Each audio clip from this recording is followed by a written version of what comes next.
जगधार, मैं तो बड़ी जगधार, लगाओ मेरी नैया सतगुरु पार, लगाओ मेरी नैया सतगुरु पार। तुम बिन नहीं कोई कारण हारा, तुम बिन नहीं कोई कारण हारा, तुम बिन नहीं कोई कारण हारा, तुम बिन नहीं कोई कारण हारा। लगा तो डूबी खेप किनार, लगा दो डूबी खेत किनारे, लगाओ मेरी नैया सतगुरु पार, लगाओ मेरी नैया सतगुरु पार। टहली मत तू मन में हार, सहेली मत तू मन में हार, टहली मत तू मन में हार, सहेली मत तू मन में हार। दिखाऊं जग का आर और पार, दिखाऊं जग का और पार, लगाओ मेरी नैया सतगुरु पार, लगाओ मेरी नैया सतगुरु पार। चढ़ाऊं सूरत उलटी धार, चढ़ाऊं सूरत उलटी धार, चढ़ाऊं सूरत उलटी धार, चढ़ाऊं सूरत उलटी धार। सात संग के उतारूं पार, सात संग के उतारू पार, लगाओ मेरी नैया सतगुरु पार, लगाओ मेरी नैया सतगुरु पार। गुरु को धर ले ये मझार, गुरु को धर ले हिये मझार, गुरु को धर ले ये मझार, गुरु को धर ले हिये मझार। नाम धुन घट में सुने झनकार, नाम धुन घट में सुने झनकार, लगाओ मेरी नैया सतगुरु पार, लगाओ मेरी नैया सतगुरु पार। तरंग उठ रही बारंबार, तरंगे उठ रही बारंबार, तरंगे उठ रही बारंबार, तरंगे उठ रही बारंबार। भंवर जा पड़ते अगम आधार, भंवर जा पड़ते अगम अपार, भंवर जा पड़ते अगम अपार, भंवर जा पड़ते अगम अपार। लगाओ मेरी नैया सतगुरु पार, लगाओ मेरी नैया सतगुरु पार। मेहर से पहुँची दसवें द्वार में, घर से पहुँची दसवें द्वार, मेहर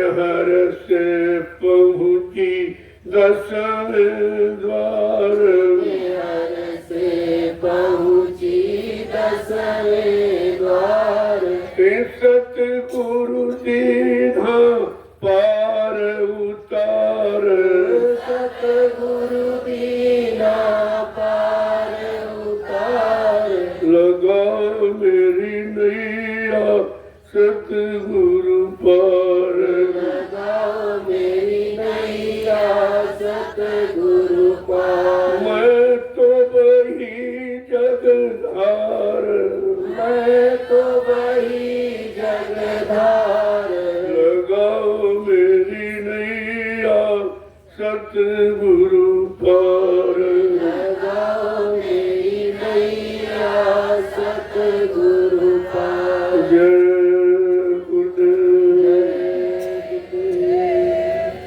इस तरह साधक को, भक्त को, प्रेमी को अपने सदगुरु स्वामी से निरंतर प्रार्थना करें। आंतरिक पुकार, प्रार्थना कोई गाना बजाना नहीं होता, वो आंतरिक हृदय की पुकार है। और विरही की विरह वेदना में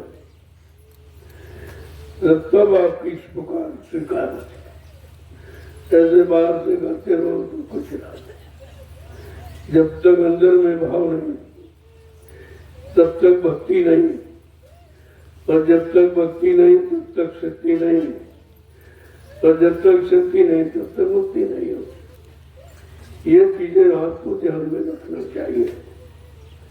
ऐसे वचन जब अंदर में बने रहोगे तो काम करने में सहूलियत हो। आपको कुछ करना नहीं है, केवल करने वाले के साथ हो जाना, उनका विश्वास करना, क्योंकि स्वयं तो आप जा नहीं सकते। लेकिन जीवात्मा मैं अपने घर का रास्ते नहीं मानू, और तुम्हारे पास शक्ति भी नहीं कि शक्ति से तुम अपनी जीवात्मा को घर ले जाओ। तो कहा कि उनके सहारे एक भरोसा, एक बल, एक आत्मविश्वास। जब इस तरह की पक्का विश्वास और लगन तुम्हारी हो जाएगी तो फिर तुम्हें कुछ करने की जरूरत है। करने वाला मिल गया, कराने वाला मिल गया, हमें केवल उस पर विश्वास करना। हमने आपने अगर विश्वास पक्का कर लिया तो फिर उसमें कोई संशय नहीं कि हम अपने घर में पहुंचे, क्योंकि पहुंचाने वाला मिल गया। अभी तक पहुंचाने वाला कोई आया, भेद बताने वाले तो कबीर साहब से लेकर हजारों संत आए, सबने सतलोक का भेद बताया जहां से आए थे, और सबने उसकी महिमा बताई। लेकिन ये नहीं कहा कि हम तुमको ले चले, क्या हम तुमको पहुंचाए। भेद बता दिया, कहा तुम भाई जाना तो चले जाओ। लेकिन उन्होंने अपने बल का सहारा नहीं दिया कि हम तुमको अपने बल शक्ति से पहुंचा दें। ये तो सम्राट माली का है, जो उन्होंने कहा तुम केवल निमिष मात्र खड़े रहो, दरबार में खड़े रहो, आते जाते रहो, बच्चों को हमेशा अंदर जगह देते रहो। तो ये तुम काम, क्रोध, लोभ, मोह का जैसे शत्रुओं से तुम्हारा बचाव होता है, और तो तुम्हें कोई बचा नहीं सकता है। क्यों? सब उसी में फंसे। कोई ऐसा नहीं जो यहाँ आया हो फंसा ना, चाहे ऋषि मुनि हो, चाहे योगी हो, चाहे ब्रह्मचारी हो, चाहे मतलब अवतारी शक्तियां हो, चाहे ज्ञानी देव विज्ञानी हो, सब फंसे रहे। जब सब फंसे तो आपको निकालेगा, और ऐसे फंसे भोगों के दलदल में, उनके अंदर भी भोग वासना गई नहीं। राजपाट, धन दौलत, मान सम्मान, पद पत्नी, बाल बच्चे का ये भाव उनके अंदर से निकल नहीं पाया, और वही तुम्हारे अंदर है। तो वो तो तुम्हारे जैसे थे। अब यह कि जो गुरु उनको मिल गए, को गुरु के शरण में गए, उनकी बात मानी, उनका विश्वास किया, तो गुरु जी जाके जानकार थे, जो उनके पास शक्ति थी वो उनको दे दी कि जाओ भाई, तुमने हमारा कहना माना, आदेश माना है, तो जाओ, तुमको रात पाठ, धन दौलत और मान सम्मान अधिकार सब दिला देंगे, तुम्हारी पूजा करा देंगे, तुम्हारा इतिहास बना देंगे। लेकिन जीवात्मा का कल्याण करते हुए ये काम, ये मेरे बस का नहीं। और आपको चाहिए अपनी जीवात्मा का कल्याण। न तो हमें आपको मालूम कि क्या काम करवाए और न उनको मालूम कि जीवात्मा का काम कैसे करें। तो उन्हीं के लिए लिखा है, अंधा गुरु बहरा चेला तो होए नरक पर भेजने। गुरु अंधे का मतलब उसकी जीवात्मा की दिमाग खुली नहीं, जो ऊपर के मंडलों का ज्ञान करा था और मालिक का भेद पता था, लेकिन उसको खुद ही आंख नहीं खुली और शिष्य के कान को खोल नहीं पाया, जो सुना रहा था उस पर वो विश्वास कर पाए। तो कहा गुरु अंधा और चेला बहरा, तो दोनों नरक में, गुरु भी नरक में रह गया और चेला भी रह। नरक से छुटकारा पाने का उपाय उन गुरुओं में नहीं था जो उन युगों में आए थे। उनके पास तपस्या का बल था, संयम की शक्ति थी, जिसके द्वारा जीवों का काम कर दिया, या आशीर्वाद दिया और वरदान दिया और नाराज होकर श्राप दे दिया।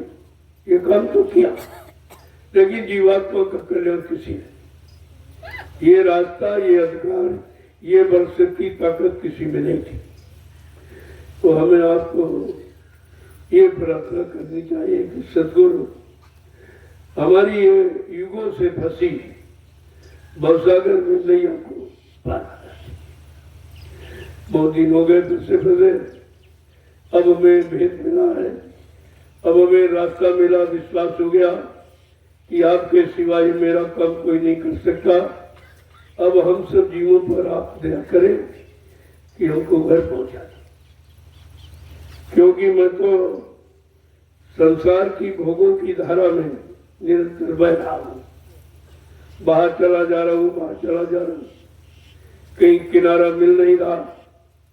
तो अब आप की दया कृपा मेहरबानी करके हमको किनारा, हमारे लिए किनारा बन जाओ या बना दो और हमको घर पहुंचा दो, क्योंकि तुम्हारे बिना कोई निकालने वाला, काड़ा नहर का मतलब कोई निकालने वाला नहीं। और हमारी नैया डूबी पड़ी, नदार में डूब गई है, और डूब करके जब पानी नाव में भर जाता तो भारी हो जाती। तो पापों से नैया इतनी भारी हो गई कि अब इसको निकलना मुश्किल है, और हमारे सबके पास शक्ति नहीं कि हम लोग निकाल सके। तो आप दया कृपा मेहरबानी करके हमारी ये पापों से लदी भवसागर में नैया को पार कर दीजिए। करे सहेली मत तुम अब स्नान, इतनी प्रार्थना विनय करने पर वो खुश हो गए। चलो हमारे सहारे हो, हम पर विश्वास करते हो, हमको तुमने सर्व समर्थ माना है। तो कहा सहेली मत तुम मन में हार, तुम मन में हार मत अपनी कर, अपने को हारा मत समझ, अब तेरे निकलने का समय आ गया। तूने सच्ची प्रार्थना की है, और वो भी स्वार्थ लोभ लालच की नहीं की है, संसार में किसी भोग की कामना की नहीं की है, अपनी जीवात्मा के कल्याण की। तो कहते हैं शब्द संख्या के उतारू पार, ये शब्द क्या है? कहा जिस शब्द को पकड़कर तू आई थी, उसी शब्द को पकड़ाकर मैं तुझको तेरे घर पहुंचाऊंगा। अब आपके, लेकिन कहा कैसे? गुरु को हृदय में धर। तुमने आज तक जिनको जिनको बसाया, उन्होंने तुमको नसाया, तुमने बसाया, उन्होंने नसाया, तुमको खत्म कर दिया, तुमको पापों में डुबो दिया, अपने भोगों में उन्होंने फंसा दिया, और तुम ये समझ नहीं पाई कि ये सब अपना काम निकालना, तुम्हारा कोई नहीं। ये जितने भी तुमने अपने साथी संगाती बनाए, ये तुम्हारा इनमें से कोई नहीं। ये सब अपना अपना काम और स्वार्थ हल करने के लिए तुमसे जुड़े हैं, और निरंतर तुमको लगाए पड़े, तुमको जाने भी नहीं कहीं देते। झूठा प्रेम, झूठा लगाव, झूठा मोह आपने पैदा करके फंस गए हो। अब तुम झूठे मोह से, लालच से नहीं निकल पा रहे, न सच्चा प्रेम है, न सच्चा मन लगाव है, और न सच्चा मतलब यानी कोई तुम्हारे साथ काम है। और संत महापुरुष वो सच्चाई और प्रेम के भंडार होते हैं। उनका प्रेम एक बार मिल जाए तो दुनिया के सब प्रेमों को भूल जाओगे, क्योंकि वो पाक साल निर्मल है। वो नीचे नहीं, वो शरीर के केवल ऊपर भाग नहीं, शरीर के नीचे गंदगी की तरफ नहीं जाता, न गंदगी में तुमको लगाते, बल्कि गंदगी से निकालने का प्रयास करते। तो कहते गुरु को जब हृदय में धारण करो और किसी के लिए जगह नहीं है, तब आपका काम है। और तुमने सबको कभी इनको याद किया, कभी उनको शायद ये कर दे, शायद सीताराम कर दे, शायद राधे श्याम कर दे, शायद हनुमान जी कर दे, या शंकर जी कर दे, विष्णु भगवान कर दे, कोई देवी देवता कर दे। अरे कर दे, उनका हो गया तब तो कर दे, उनका खुद ही नहीं हुआ तुम्हारा कहां से कर दे। ये राज संतों के सिवा कोई जानता नहीं, और न ये किसी ने आपको बताया। और हम सब उन्हीं के ऊपर विश्वास करके डटे रहे और लिया जाए इसी संसार सागर में गोते लगाते रहे और इसी जन्म मरण के चक्कर में फंसे रहे। क्योंकि जिनको साथी बनाया वो सब इसी कर्मों में फंसे और आपको इसी शारीरिक इंद्रियों के भोगों के कर्मों में फंसा दिया। हमने कभी अच्छा किया, कभी बुरा किया, कभी पाप किया, कभी पुण्य किया, कभी सुख किया, कभी सुख किया। इसी पाप पुण्य की बेड़ी में हम सबको फंसा दिया और तुमने विश्वास किया ये सब कुछ है।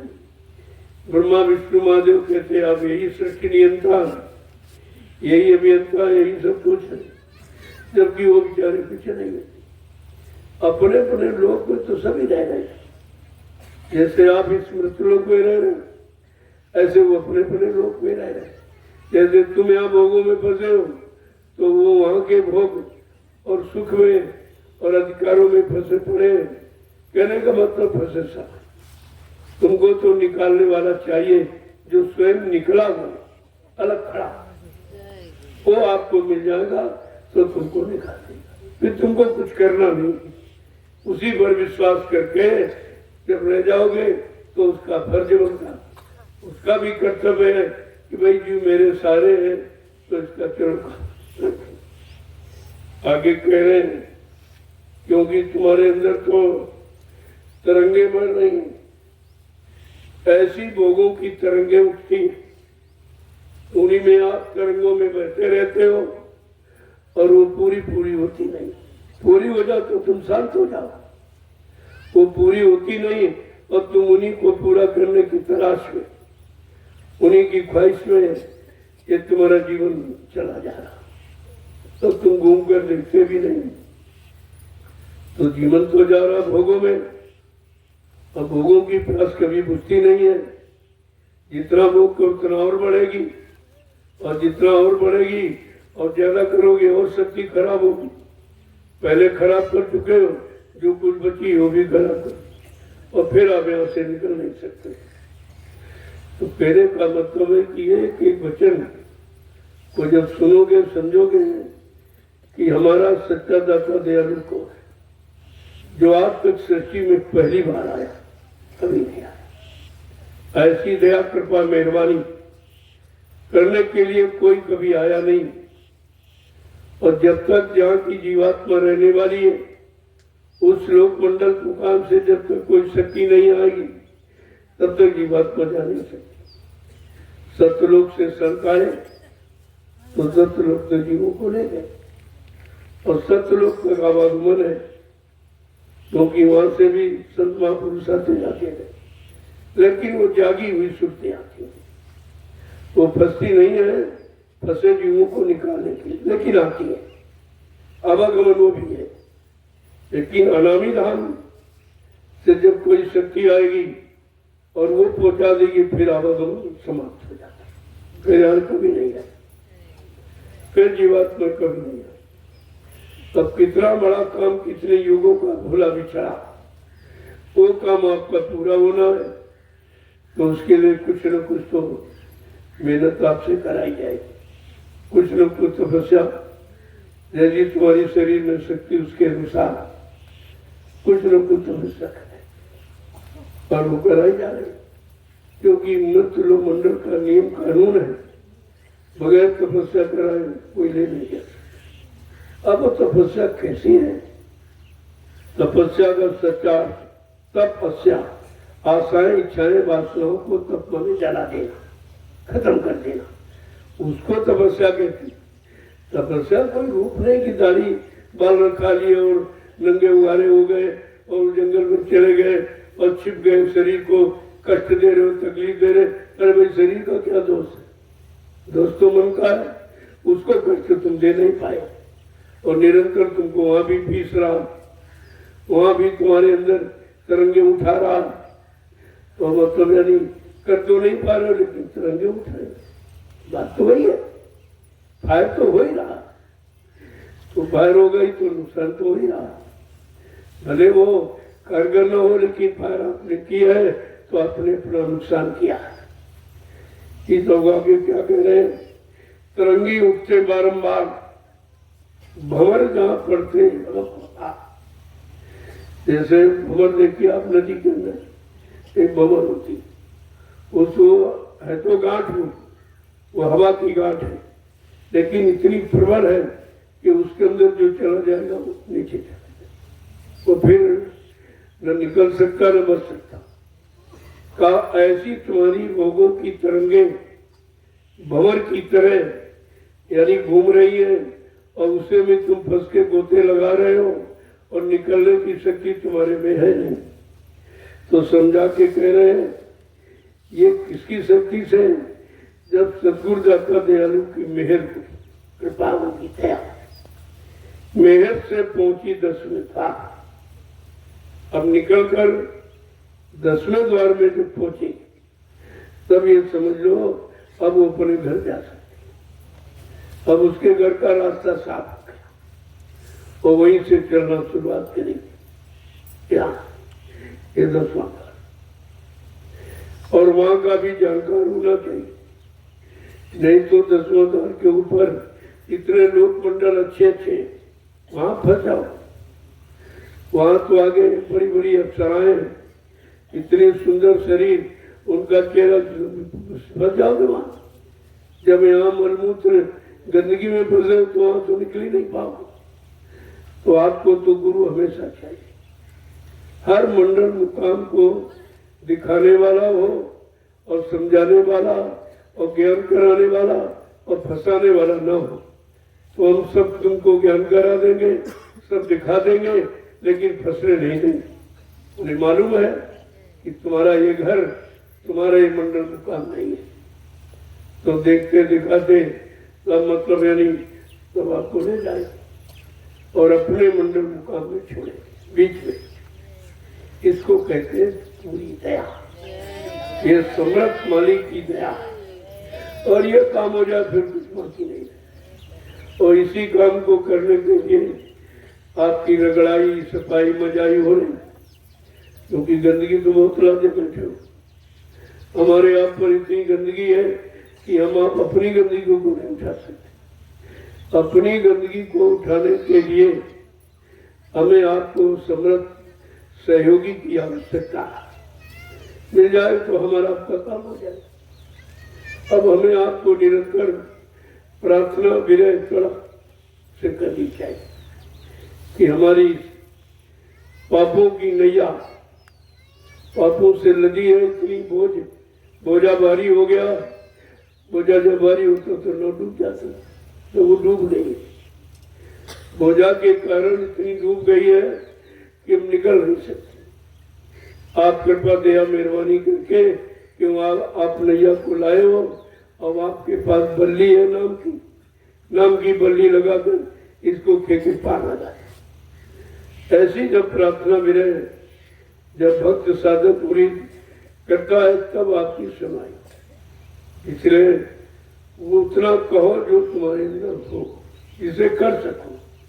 और तुम लंबा चौड़ा बयान बखान कर देते हो और करते कुछ नहीं हो, तो कहता देखो हमसे भी झूठ बोला, करना कराना कुछ नहीं, झूठी प्रार्थना करना, झूठा रोना रो रहा, झूठे आंसू गिरा रहा, तो कहा ये तुम्हारी झूठी प्रार्थना, झूठा रोना गाना ये सुना नहीं जाएगा, क्योंकि ये तो रोने की तुम्हारी आदत है कि जरा सा कोई तकलीफ में रो गए, कोई सामान चला गया तो रो गए, और जबकि सामान तुम्हारा है ही नहीं तो वो चला जाए तो उसमें दुख किस बात का? दुख इस बात का कि उसको हमने अपना मान लिया, बस ये थे दुख। और बाद में जब तुम चले तब समझ में आया अरे सामान तो सब छूट गया, और सामान पहले चलता बाद में तुम जाओ। कौन सा सामान? जिससे शरीर आप से काम लेती, आंखों का देखना कम हो गया, कानों का सुनना कम हो गया, दांत नहीं रहे तो चबाना खाना मुश्किल हो गया, पैरों में गठिया हो गई, दर्द हो रहा, चला नहीं जा रहा, हाथों में शक्ति नहीं, कुछ उठाया नहीं जा रहा, और मन की याददाश्त इतनी कमजोर, कुछ याद नहीं, ये सब जाना सामान का सामान चल चुके और हम भी चलने वाले सामान। इसलिए पहले जब से किसी का ट्रांसफर तबादला होता है तो पहले वो सामान देखता है, दसवा करके भाई हमारा तबादला हो गया, हमारा ट्रांसफर हो गया, तो सामान का इंतजाम पहले करता और बाद में अपना चला जाता, उसी सामान के साथ अपना चला जाता। ठीक उसी तरह पहले सामान जिससे आप काम ले रहे थे, आंखों से देखने का काम, कानों से सुनने का काम, नाक से सूंघने का काम, दांतों से चबाने का काम, पैरों से चलने का काम, हाथों से दान और सेवा और सामान उठाने का काम, और मन से संकल्प विकल्प करना, बुद्धि से निश्चय लेना, चित्त से चिंतन करना, ये सब आपका खत्म। जब खत्म हो गया तब सामान तो चला गया, अब तुम क्या करोगे? तब सामान ही नहीं तो काम क्या किसी करोगे? सब सामान चला गया और फिर भी आप नहीं समझ। इतनी बड़ी डकैती डाली, तुम्हारा सारा सामान लूट लिया और अभी तक आप नहीं समझ और रोज लुटा रहे और समझ नहीं पा रहे। संत महापुरुष नित्य समझाते हैं, रोज याद कराते हैं, रोज आपको बताते हैं अरे भाई तुम्हारा यहाँ कुछ नहीं है, ये शरीर भी तुम्हारा नहीं, जिससे संभालने में आपने सारा समय खराब कर दिया, ये भी धोखा दे दें, ये भी बिना बताए चला जाएगा, खत्म हो जाएगा। और फिर तुम जो सामान आपने इकट्ठा किया फिर शरीर प्रयोग नहीं कर सकते।